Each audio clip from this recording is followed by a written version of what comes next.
Wow, I'm using the wrong model, but that's okay. We're gonna use this model today, I guess. Because it's a fun time. It's a fun time, so we're gonna use this model today. It's nostalgic, isn't it?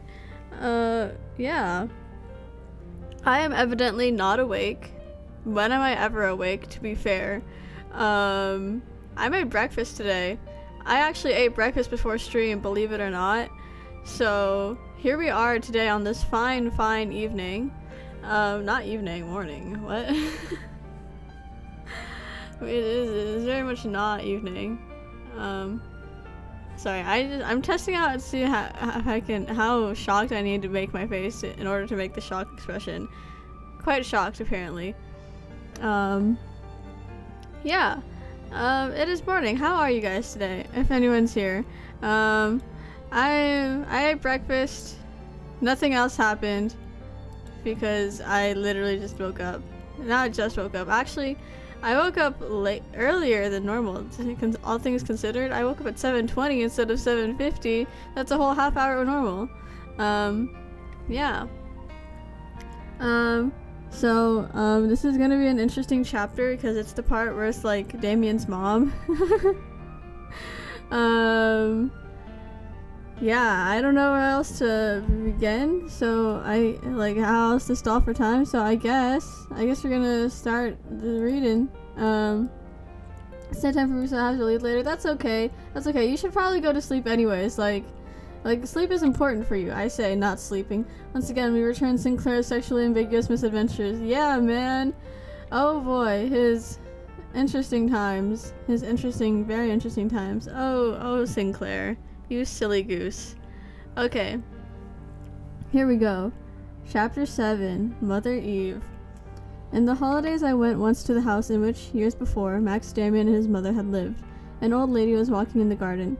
I entered into conversation and learned that the house belonged to her. I inquired after the Damians. She remembered them very well, but she did not know where they were living at that moment. As she felt my interest, she took me into the house, searched through a leather album, and showed me a photograph of Damian's mother. I scarcely had any recollections of what she was like, but when I saw the little picture, my heart stood still. It was my dream picture. There it was, the tall, almost masculine woman's figure, resembling her son, with traits of motherliness, traits which denoted severity and deep passion, beautiful and alluring, beautiful and unapproachable, demon and mother, destiny and mistress. That was she. I was filled with a wild wonder when I learned that my dream picture lived on Earth. There was a woman, then, who looked like that, who bore my fate in her features. Where was she? Where? And she was Damian's mother! I started on my travels soon after. A strange journey. I went restlessly from place to place as impulse directed, always in search of this woman. Okay, Sinclair. This is a bit much, isn't it? There were days when I met shapes which reminded me of her, and which resembled her.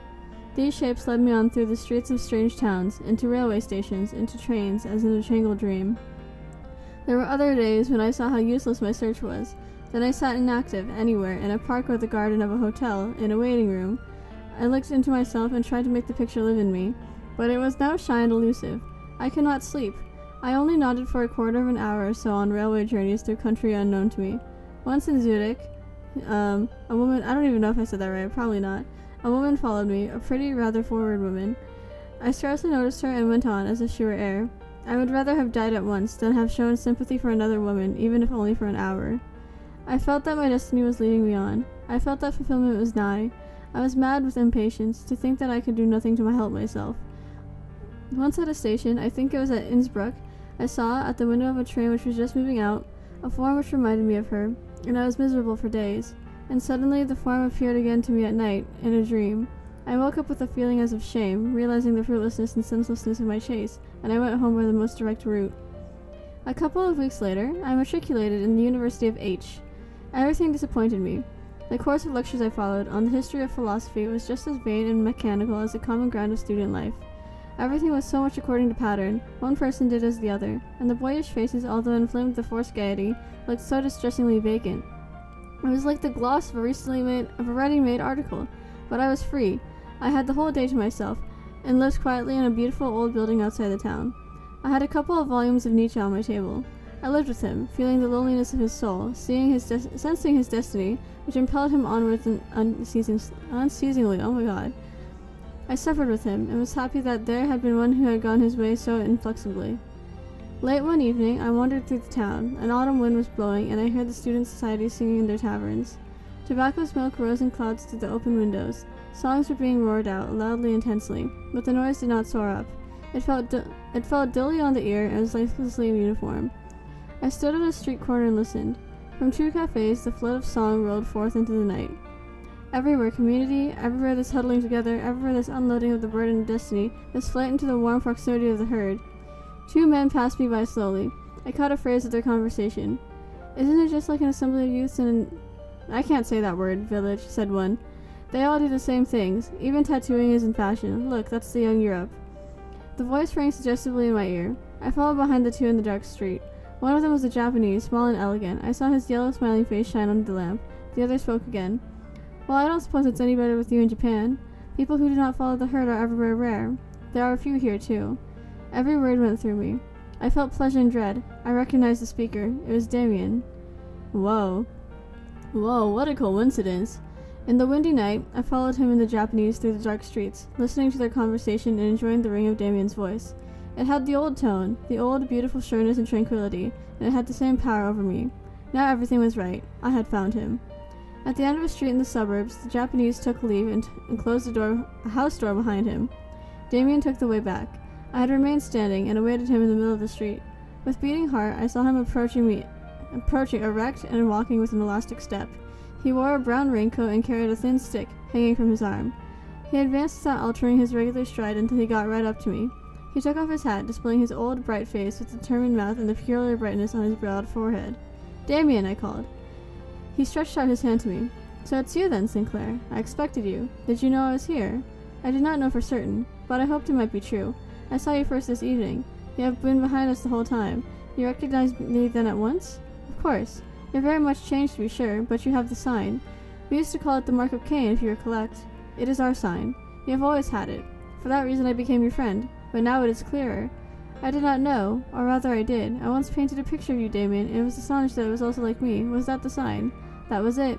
It's fine that you are here now. My mother will be glad as well. I started. Your mother? Is she here? She doesn't know me a bit. Oh, she knows of you. She will know without even my asking of her who you are. You haven't let me hear from you for a long time. Oh, I often wanted to write, but nothing came of it. For some time past I have felt I should find you. I was waiting for it every day. He pushed his arm through mine, and we went on. Tranquility seemed to emanate from him and pass on to me. We were soon chatting together as formerly. We mentioned our school days, the confirmation class, and that unlucky meeting of ours in the holidays. Only no mention was made of the earliest and closest bond between us, of the affair with Frank Cromer. Unexpectedly, we found ourselves in the middle of a singular and ominous conversation. Having recalled Damien's discourse with the Japanese, we spoke of student life in general, and from that we had branched off to something else, which seemed to be rather out of the way of the former trend of our talk.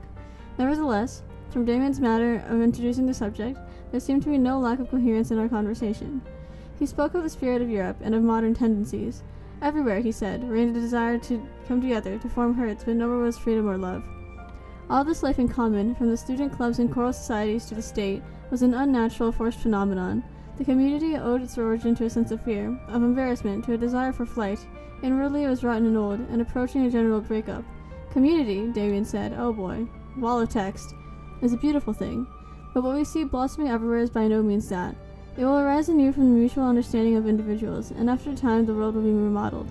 What is now called community is merely a formation of herds. Mankind seeks refuge together because men have fear of one another. The masters combine for their own ends, the workmen for theirs, and the intellectuals for theirs. And why are they afraid? One is only afraid when one is not at one with oneself. They are afraid because they have never had the courage to be themselves.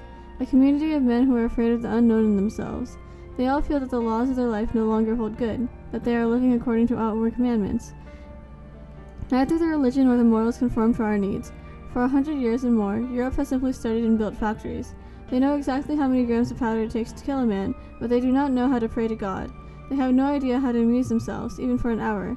Look at these students drinking in the tavern, or take any place of amusement where rich people go. Hopeless. My dear Sinclair, no cheerfulness, no serenity can come out of all of that. These creatures, who move about so uneasily in the crowds, are full of fear and full of wickedness. No one trusts the other. They adhere to ideals which have ceased to exist, and they stone everyone who proposes a new one. I feel that there are troubles ahead of us. They will come, believe me, they will come soon. Of course the world won't be bettered.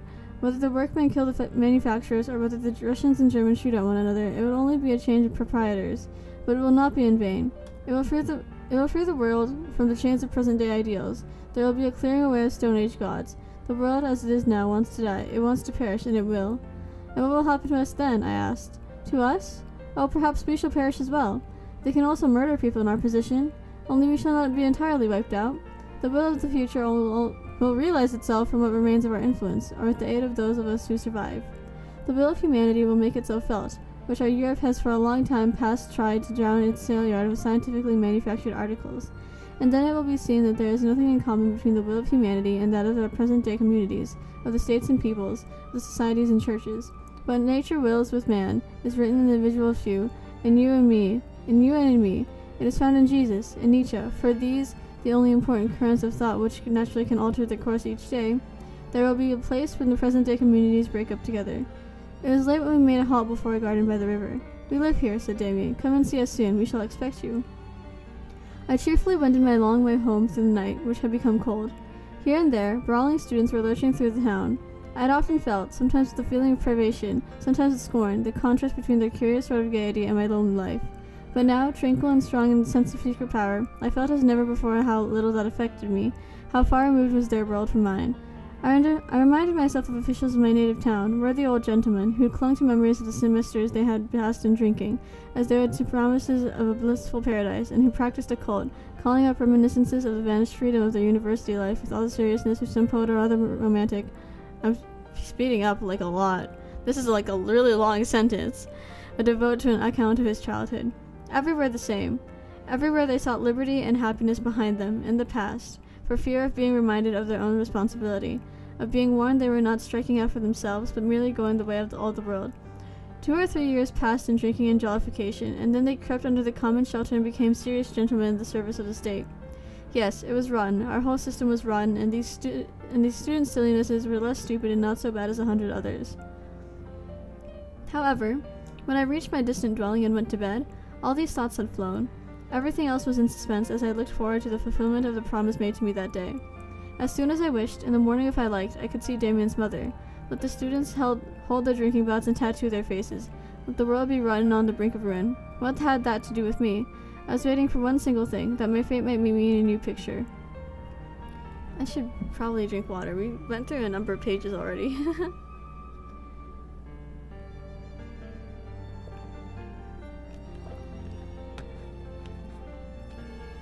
I woke up late in the morning from a deep sleep. The day broke for me as a solemn festal day, such as I had not experienced since the Christmas celebrations of my boyhood. I was full of a deep unrest, yet entirely without fear. I felt that an important day had broken for me. I saw and felt the world around me changed. It was full of secret portent, expectant and solemn. Even the gently falling autumn rain was beautiful, full of the quiet, glad, serious music of a festal day. For the first time, the outer world was in tune with my inner world. Then it is a feast day for the soul, then living is worthwhile. No house, no shop window, no face in the street disturbed me. Everything was as it had to be, but did not wear the empty features of everyday and of the habitual. It was like expectant nature, standing full of awe to meet its fate. Thus, as a little boy, I used to see the world on the morning of a great feast day, at Christmas or at Easter. I had not known that this world could still be so beautiful. I had been accustomed to living shut up in myself, and to content myself with the idea that my understanding for the outside world had been lost, that the loss of glistening colors was inevitably connected with the loss of childish vision. So the hour came when I found again that garden in the suburbs, at the gate of which I had taken leave of Max Damon the night before. Concealed behind trees in a grey mist of rain stood a little house, bright and homely. Tall flowers stood behind a big glass partition, and behind shining windows were dark room walls with pictures and bookcases. The front door led immediately into a little hall, and a silent old servant, black with white apron, showed me in and took my raincoat from me. She left me alone in the hall. I looked about me. I looked around, and immediately I was in the middle of my dream. On the dark wood wall above the door, under glass and in a black frame, hung a picture I knew well, my bird with the golden yellow hawk's crest, forcing its way out of the spear. Much moved, I remained standing. My heart felt glad and sorry, as if in that moment everything I had done and had experienced came back to me as an answer and fulfillment. Like a lightning flash, a crowd of pictures passed through my soul. My home, the house of my father, with the whole old stone crest over the arch of the door, the boy Damien drawing the crest, myself as a boy, fearsome under the evil spell of my enemy Cromer, myself, as a youth, at the table in my little room of school painting, the bird of my dream. the soul caught in a web of its own weaving, and everything up to this moment found echo in me again. It was confined, answered, approved. With misty eyes, I stared at my picture and read in the book of my soul. My glance dropped. At the open door under the picture of the bird stood a tall lady in a dark dress. It was she. I could not utter a word. The beautiful woman smiled at me in a friendly way beneath features like her son's, timeless and without age, full of an animated will. Her look was fulfillment. Her greeting meant homecoming. In silence, I stretched out my hands to her. She seized both mine with her strong, warm ones. "You are Sinclair. I knew you at once. I am very glad to see you." Her voice was deep and warm. I drank it in like sweet wine. And now I looked up in her tranquil face, into the black eyes of unfathomable depth. I looked at her fresh, bright mouth, queenly forehead before the sign. "How glad I am," I said to her and kissed her hands. "I believe I have been on my way all my life long, but now I have come home." She smiled in a motherly way. "One never comes home," she said gently. "But where friendly roads converge, the whole world looks for an hour like home." She gave expression to what I myself had left in my way to her. Her voice and her words were like those of her son, and yet quite different. Everything was more mature, warmer, more assured. But just as Max in years past had made on no one the impression of being a mere boy, so his mother did not look like the mother of a grown-up son. So young and sweet was the breath of her face and hair, so smooth her golden skin, so blossoming her mouth. More queenly still than in my dreams she stood before me. Her presence was love's happiness, her look was fulfillment. This, then, was the new picture in which my fate displayed itself, no longer severe, no longer isolating, but mature and full of promise. I took no resolutions, I made no vows.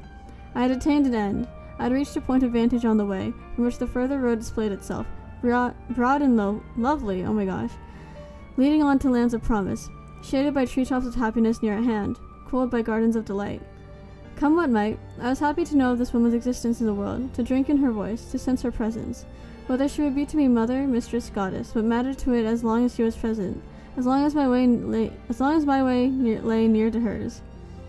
She indicated my picture of the hawk. "You have never given Max more pleasure than by sending this bird," she said musingly, "and I was pleased as well. We expected you, and when the picture arrived, we knew that you were on the way to us. When you were a little boy, Sinclair, my son came one day from school and said, 'There's a boy who has the sun on his forehead. He must be my friend.' That was you. You have not had an easy time of it, but we had confidence in you. Once in the holidays, when you were at home, Max met you again. You were at that time about 16 years old. Max told me. I interrupted. Oh, that he should have told you that. It was the most miserable time I have had." "Yes," Max said to me. "Now Sinclair has the hardest time before him. He is making an attempt to escape to the community. He has even taken to drinking with the others, but he won't succeed in that. His sanity has become dulled, but it shines secretly. Was that not the case?" "Oh yes, it was, exactly. Then I found Beatrice, and finally a guide came to me. His name was Pistorius. For the first time it was clear to me why my boyhood was so bound up with Max's, why I could not break away from him. Dear lady, dear mother, at that time I often thought I should have to take my life. Is the way so hard for everyone?" She let her fingers stray through my hair, as gently as if a light breeze were blowing. "It is always hard to be born. You know it is not without effort that the bird comes out of the egg. Look back and ask yourself, was the way then so hard? Only hard? Was it not beautiful as well? Could you have had one more beautiful, more easy?" I shook my head. "It was hard," I said as if in sleep. "It was hard, until the dream came." She nodded and looked at me penetratingly. "Yes, one must find one's dream, when the way is easy. But there is no dream which endures for always. Each sets a new one free, to none should one wish to cleave." I started. Was that already a warning? Was that already a warding off? But no matter, I was ready to let myself be led by her, and not inquire after the end. "I do not know," I said, "how long my dream is to last. I wish it would be forever. My fate received me under the picture of the bird, like a mother and like a mistress. To it I belong and to no one else. As long as the dream is your fate, so long must you remain true to it," she said, in earnest confirmation of my remark. I was very sad, and I wished ardently to die in this hour of enchantment. I felt the tears, for what an interminably long time had I not wept, rise irresistibly and overmaster me. I turned violently away from her. I stepped to the window and looked out, my eyes blinded with tears, away over the flower pots. I heard her voice behind me. It rang out calmly and yet was so full of tenderness, like a cup filled to the brim with wine. "Sinclair, what a child you are! Of course your fate loves you. One day it will belong to you entirely, just as you dreamt it, if you remain true to it." I had composed myself and turned my face to her again. She gave me her hand. "I have a few friends," she said smilingly. "Very few, very close friends, who call me Mother Eve. You may call me so as well, if you like." She led to the door, opened it, and indicated the garden. "You will find Max out there, I think." I stood under the tall trees, stunned and stupefied. I know not whether I was more awake or more dreaming than ever. Softly the rain dripped from the branches. I went slowly through the garden, which stretched far along the river bank. At last I found Damien. He stood in an open summer house. Naked to the waist, he was doing boxing exercises with a little sack of sand hung from a beam. Astonished, I remained standing there. Damien looked magnificent. Oh boy. Oh boy. His broad chest, the firm manly head, the uplifted arms were strong and sturdy. The movements came from the hips, the shoulders, the joints of the arm, as easily as if they bubbled out of a spring of strength. Damien, I called. What are you doing here? He laughed gaily. I'm exercising. I've promised to box with the little guy. The fellow is as agile as a cat, and naturally as just as sly. But he won't be able to manage me. I owe him just one little beating. He drew on shirt and coat. You have already seen my mother? He asked. Yes, Damien. What a marvelous mother you have. Mother Eve. The name suits her perfectly. She is like the mother of all being. Oh boy. Oh, Sinclair. He gazed for an instant musingly in my face. You know her name already. You ought to be proud, young friend. You are the only one to whom she has said it in the first hour's acquaintance. From this day on, I went in and out of the house like a son and a brother, but also like a lover. When I closed the gate behind me, even when I saw the tall trees of the garden emerge in the distance, I was happy. Outside was reality. Outside were streets and houses, human beings and institutions, libraries and lecture rooms. Here inside were love and the life of my soul. Here was the kingdom of fairy stories and dreams. And yet we lived by no means shut off from the world. In thought and word, we often lived in its midst, only on another plane. We were not separated from the majority of creatures by boundaries, but rather by a different sort of vision. Our task was to be, as it were, an island in the world, perhaps an example, in any case, to proclaim that it was possible to live a different sort of life. I, who had been isolated for so long, learned to what extent community of feeling is possible between people who have experienced complete loneliness. I no longer desired to be back at the tables of the happy, at the feasts of the merry. I no longer felt envious or homesick when I saw others living in community, and slowly I was initiated into the mystery of those who bore the sign. We who bore the sign were probably justly considered by the world as peculiar. Yes, mad even, and dangerous. For we were awake, or were waking, and our endeavor was to be more and more completely awake, whereas the others strove to be happy, attaching themselves to the herd, the opinions and ideals of which they made their own, taking up the same duties, making their life and happiness depend on common interests.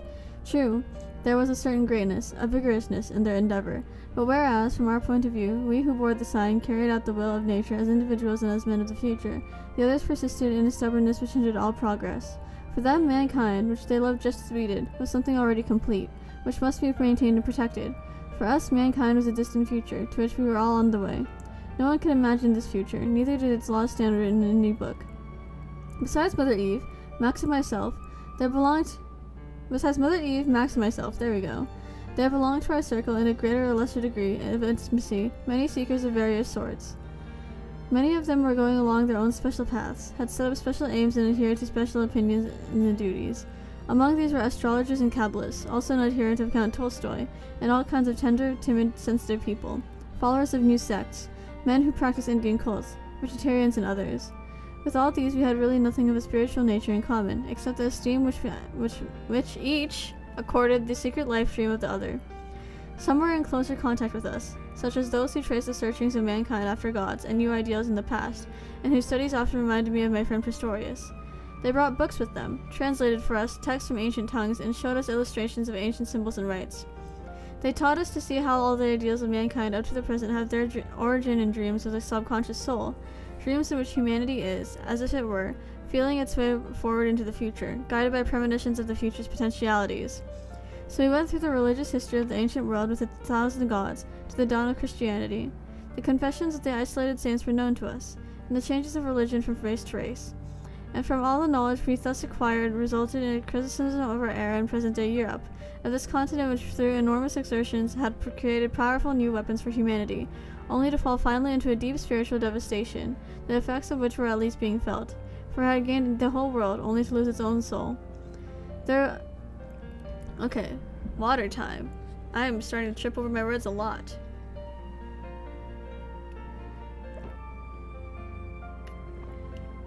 Him. Okay. There were with us believers as well, advocates of doctrines of salvation, and the efficacy of which they were very hopeful. There were Buddhists who wished to convert Europe, and disciples of Tolstoy and of other confessions.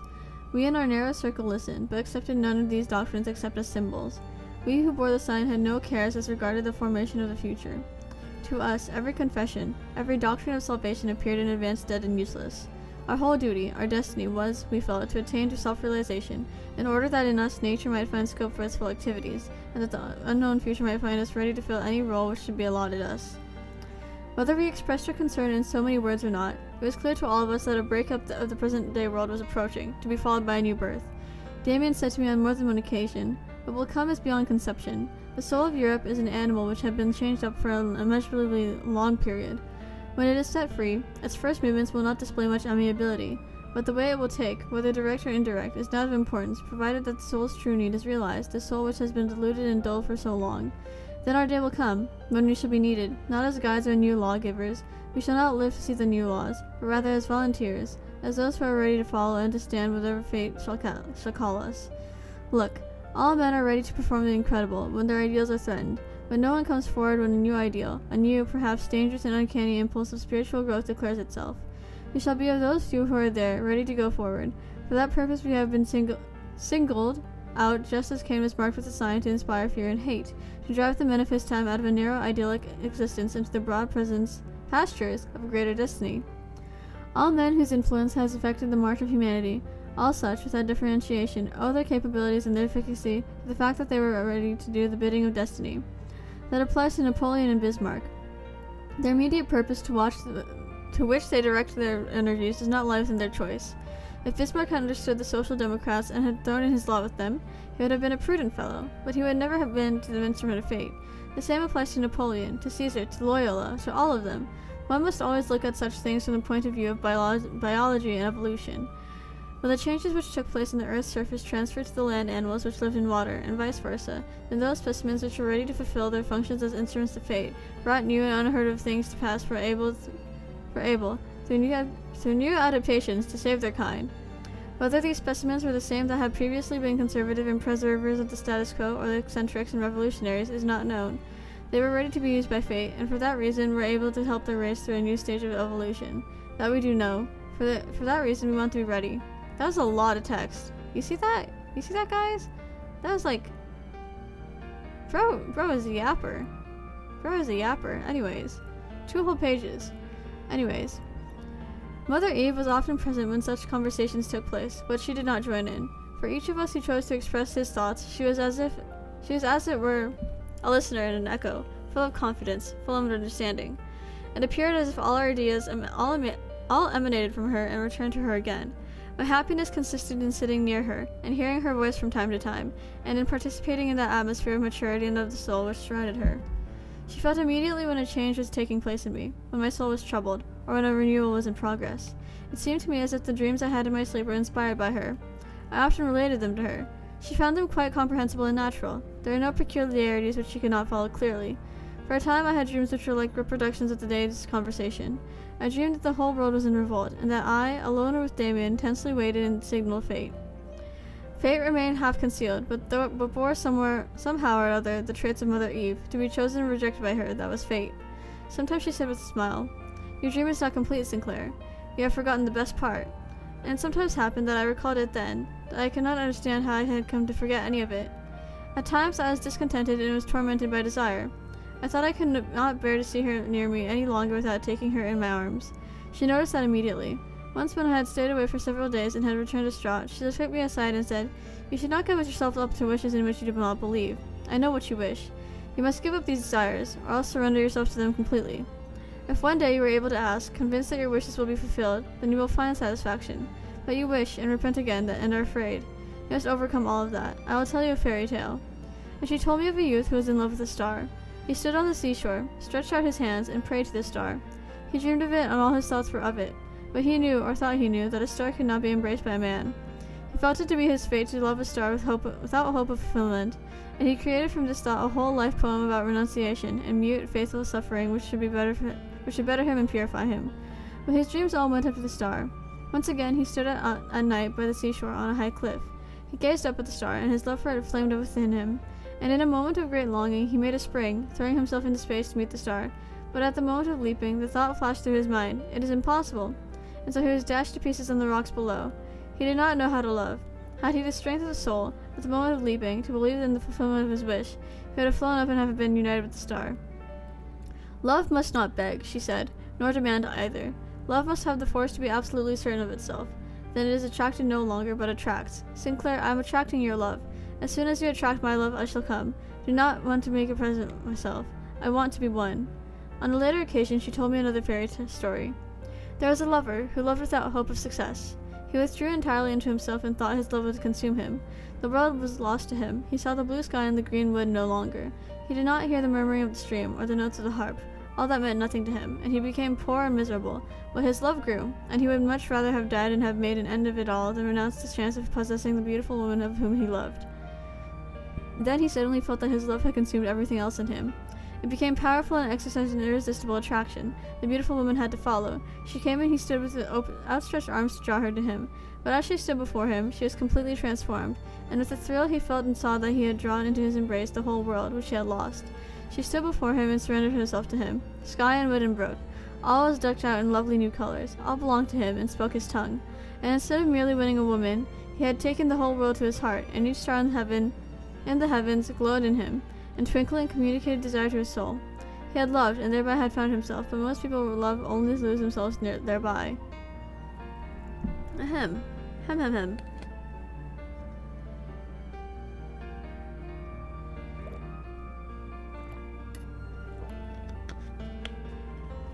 Am I gonna throw up again? I hope not. I hope not. I don't think I will. Okay, I think we're good. Yay. My whole life seemed to be contained in my love for Mother Eve, but every day she looked different. Many times I felt decidedly that it was not her person for which my whole being was striving, but that she was a symbol of my inward self, and that she wished only to lead me to see more deeply into myself. I often heard words fall from her lips, which sounded like answers to the burning questions asked by my subconscious self. Then again, there were moments when in her presence I burnt with desire, and afterwards kissed the object she had touched, and by degrees sensual and unsensual love, reality and symbol merged into one another. Then it happened that I could think of her at home in my room with quiet fervor. I thought I felt her hand in mine and my lips pressed to hers. I was at her house, gazing up into her face, talking with her and listening to her voice, and I did not know whether it was really she, or whether it was a dream. I began to foresee how one can have a lasting and immortal love. In reading a book, I had acquired a new knowledge, and it was the same feeling as the kiss from Mother Eve. She stroked my hair and smiled at me. I sensed the perfume of her warm right mouth, and I had the same feeling as if I had been making progress within myself. All that was important and fateful for me seemed to be contained in her. She could transform herself into each of my thoughts, and every one of my thoughts was transformed into her. Page 195. How far away are we from the end? Oh, quite a ways away. Quite a ways away. It's okay. I just check in. Okay. 195. 195.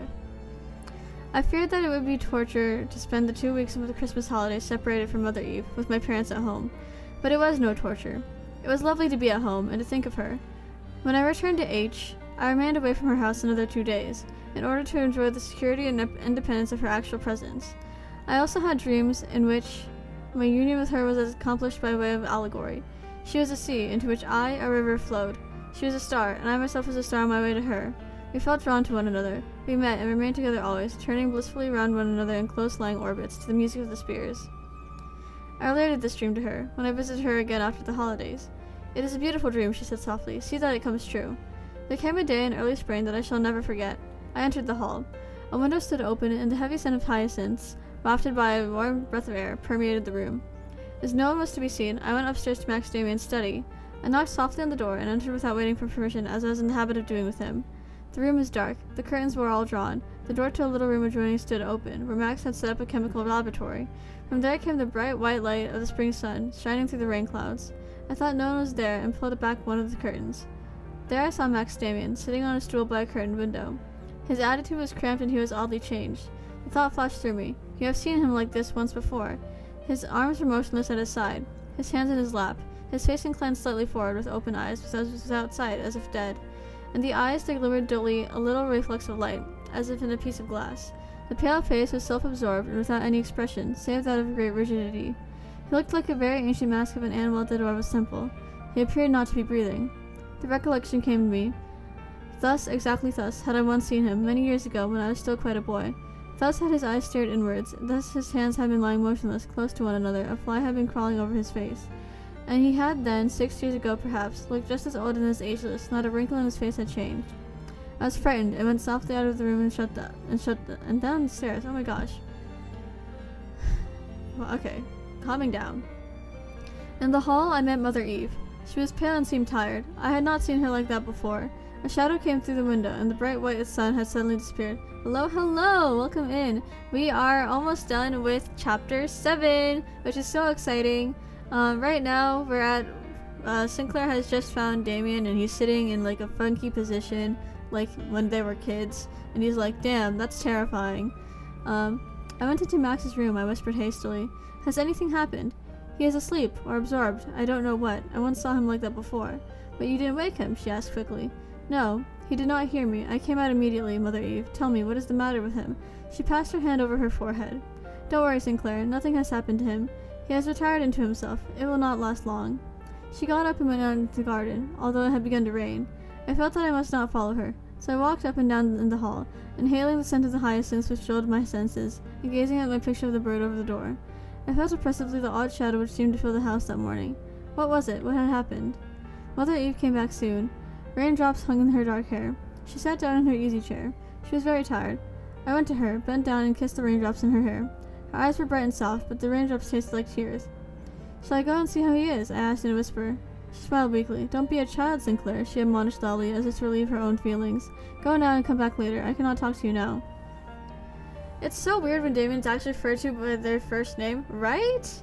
Like, we know him as Damien this whole time, and suddenly he becomes Max. It's like, okay, I guess.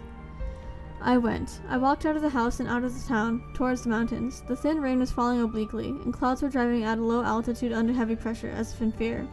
Down below there was hardly any breeze, but on the heights above a storm seemed to be raging. Several times the sun, pale and bright, broke for an instant through the steely gray of the clouds. There came a fleecy yellow cloud driving across the sky. It collided with the gray cloud wall, and in a few seconds the wind formed a picture of the yellow and blue, of a bird of a giant size, which tore itself free from the blue melee and with wide fluttering wings disappeared in the sky. Then the storm became audible and rain mixed with hail rattled down. A short burst of thunder, with an unnatural and terrific sound, cracked over the whipped landscape. Immediately after the sun broke through, and on the mountains close at hand above fresh brown woods glistened, there we go, pale and unreal, the fresh snow. When I returned after several hours, wet from the rain and wind, Damien himself opened the front door to me. He took me with him up to his room. A gas flame burned in the laboratory. Paper lay about. He seemed to have been working. Sit down, he invited. You must be tired. It was a terrible storm. It's evident that you were taken by it. Tea is coming at once. Something is the matter today. I began hesitatingly. It can't only be that bit of a storm. He looked at me penetratingly. Have you seen anything? Yes. I saw a picture clearly in the clouds for an instant. What sort of a picture? It was a bird. The hawk. Was it that? The bird of your dream? Yes. It was my hawk. It was yellow and of giant size. It flew up into the blue-black heaven. Damien took a deep breath. Someone knocked at the door. The aged servant brought in tea. Take a cup, Sinclair. Do. I don't think it was by chance he saw the bird. Chance? Does one see such things by chance? Well, no. It means something. Do you know what? No. I only feel. It means a violent shock, the approach of fate. I think it will affect all of us. He walked violently up and down. The approach of fate! He exclaimed loudly. I dreamed the same thing myself last night, and my mother yesterday had a premonition, portending the same thing. I dreamed I was going up a ladder, placed against a tree trunk or a tower. When I reached the top, I saw the whole country. It was a wide plain with towns and villages burning. I cannot yet relate everything because it isn't all quite clear to me. Do you interpret the dream as affecting you? I asked. Me? Naturally. No one dreams of what does not concern him. But it does not concern me alone, you are right.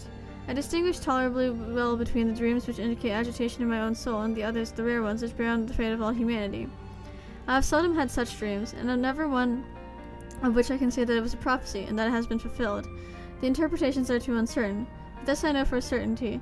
I have dreamed of something which does not concern me alone, for the dream belongs to others. Former ones I have had. This is the continuation. These are the dreams, Sinclair, in which I had the premonitions which I have already mentioned to you. We know that the world is absolutely rotten, but that is no reason to prophesy its ruin, or to make a prophecy of a like nature. But for several years past, I have had dreams from which I conclude, or feel, which you will, which then gave me the feeling that the breakup of an old world is drawing near. At first, they were simply faint pressentiments, but since they have become more and more significant. Even now, I know nothing more than that something big and terrible is approaching, which will concern me. Sinclair, we shall go through the experiences of which we have so often talked. The world is about to renew itself. It smacks of death. Nothing new comes without death. It is more terrible than I had thought. Frightened, I looked at him fixedly. Can't you tell me the rest of your dream? I began timidly. He shook his head. No. The door opened and Mother Eve entered. There you are, sitting together. Children, I hope you aren't sad. She looked fresh. Her fatigue had quite vanished.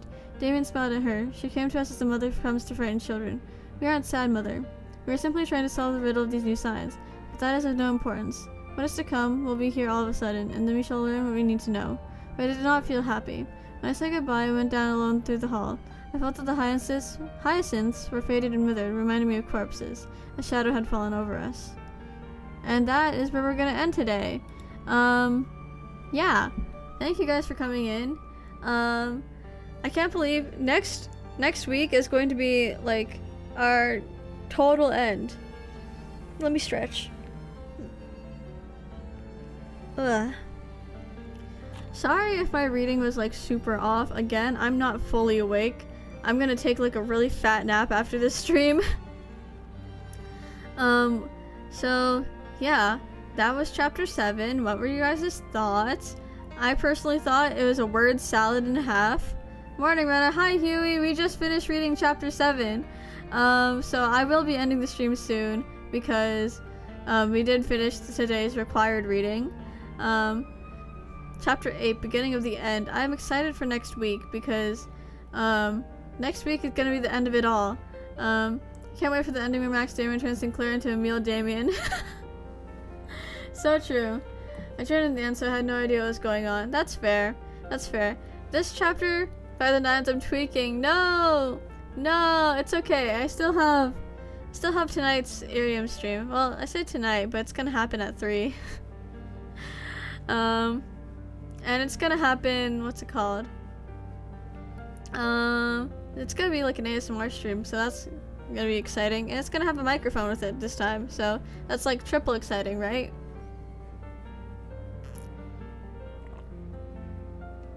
Water is so good. Yeah, yippee! I tried right at the end of the chapter, man. I know! This is so funny.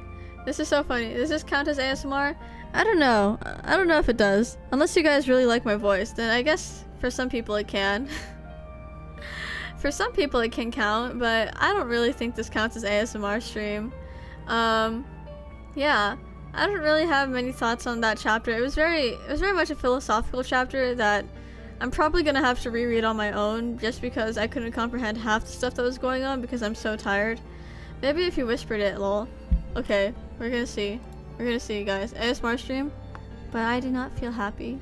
When I said goodbye and went down alone through the hall, I felt that the hyacinths were faded and withered, reminding me of corpses. A shadow had fallen over us. I was going to do a Sinclair MD run, but came too late. Would have been fun. Maybe. Hold on. I'm just like playing around with the screen now. Yeah, Sinclair MD run during the not the Sinclair reading stream, the Damien reading stream would have been fun. Would have been silly. But unfortunately, we are at the very end of the thing. Solo Sinclair run. Yeah, guys. I'm gonna open Mirror Dungeon right now and do a solo Sinclair run. Just kidding, I'm not gonna do that. I keep looking like I'm looking off to the side, which I kind of am. I'm looking at my model, but I'm like really looking off to the side. Not base Sinclair, please. I heard that's so hard. Which Sinclair would you use then? I think I would probably use like Sinclair, because Sinclair is pretty good. Or maybe like Enclair? I don't know, one of like the tankier ones. I don't really know how to solo Mirror Dungeon. I never solo Mirror Dungeon. I just for real be doing my Mirror Dungeons normally. Yeah. Any other thoughts? Because Donclair and Enclair, I see. I always refer to Donclair as Philclair.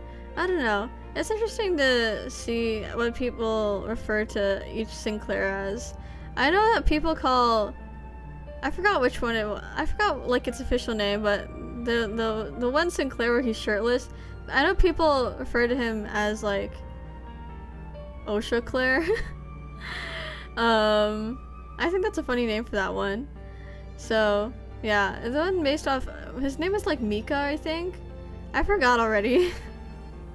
Unless that was one of his, that might have been one of his other bro. Osha, like yeah, like the